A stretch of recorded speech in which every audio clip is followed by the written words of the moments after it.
I'm Amy Zaley with the Jerusalem Connection Report for Friday, July 7th. Bigotry at the UN, it does not take a summer break.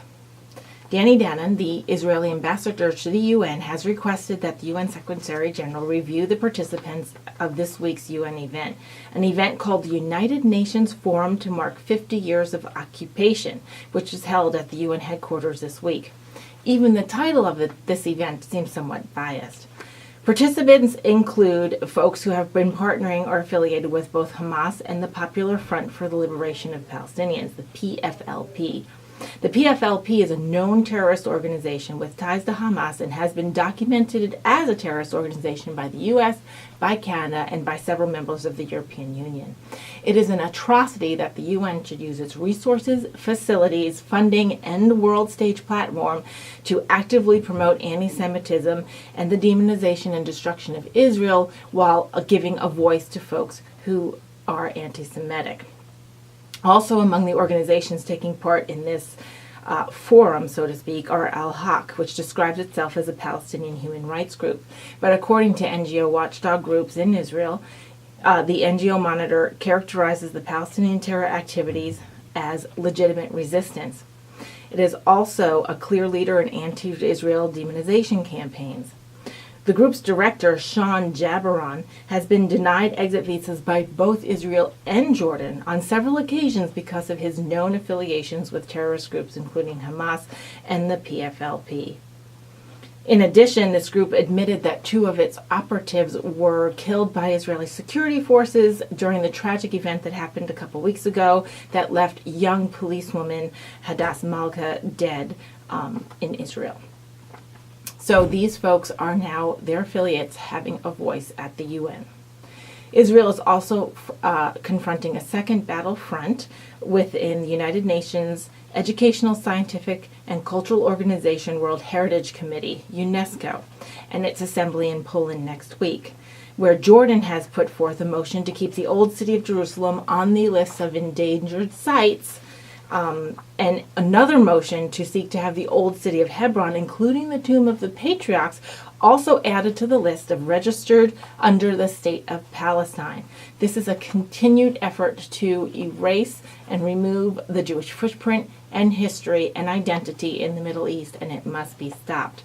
The world is starting to see the ruse here, but is somewhat interested in simply watering down the verbiage in order to keep everybody happy, rather than have a backlash towards confronting it for what it is, which is anti-Semitism, a denial of the Jewish history in the region, and with that, an appeal to the Palestinian, Arab, and Muslim underpinning of removing the Jewish presence from the Middle East. A watered-down version of these decrees is not the answer, and the next vote to stop this motion would need to have 8 actual no votes, not folks abstaining from votes. Every step that sidesteps this issue is a victory for those who are trying to erase the Jewish identity, and I am hoping that this will be quelled and stopped, because removing the Jewish identity in the area also, I would say, removes God's identity. However, I'm confident that that will not happen. With Nikki Haley at the helm of the UN on behalf of the U.S., as well as Secretary Guterres, who has repeatedly said that he will not tolerate anti-Semitism at the UN, these voices of truth and reason are but two, and it will take them time to change the culture and momentum of the UN, which has, over the decades, become, in my opinion, an illegitimate body with no integrity towards any sense of human rights, where blatant violations by those very people accusing Israel over and over and repeatedly of being oppressive are in fact going unchecked with their own human rights violations. With this atmosphere of late, BDS actions at the ground levels of communities and colleges, and anti-Semitic bias at the international level of the UN, Jews and Israelis in the past few years had to ask themselves, what is all the support we're getting from Christians and why? There is a legitimate fear on their behalf that perhaps it's just another way to get them to convert. How can they be trusted as authentic after 2,000 years of persecuting us? These are legitimate fears. There was something called replacement theology taught for millennia in the churches that the nation of Israel and the Jewish people were null and void at the advent of Jesus, and that all of the promises and covenants with Israel transferred over to the quote-unquote Christian church. This replacement theology produced a wake of destruction both physically and emotionally between peoples, and clearly there is a trust issue. The rising tide of Christian support for Israel and Jews has many people, Jewish people, wondering if this is even permitted to accept such a friendship by the Torah. There are rabbis who are involved in convincing the people that this is indeed allowed. One such rabbi is Rabbi Eliezer Melman, the leader of the spiritual community of Har Bracha and an internationally respected author. He uses the Bible verse from Isaiah 61 to produce some of his evidence. And strangers shall stand and feed your flocks, and aliens shall be your plowmen and vine dressers. He has noted that many Christians are now recognizing God's promise to Israel and Israel's place in both the biblical narrative historically and for future prophecy, and that many Christians are trying to make up for this 2,000 years of erroneous replacement theology, and they have an authentic love for Israel, and that is the litmus test to accept their love and friendship.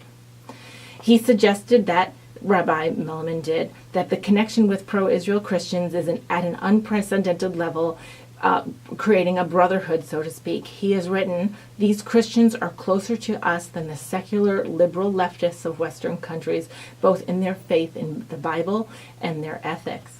Another rabbi, David Krutman, from the Center for Jewish and Christian Understanding and Cooperation, has worked with a lot of Christian volunteers in Israel. And he also said that the Christianity has a special role to play in the prophet process laid out in Isaiah and Jeremiah.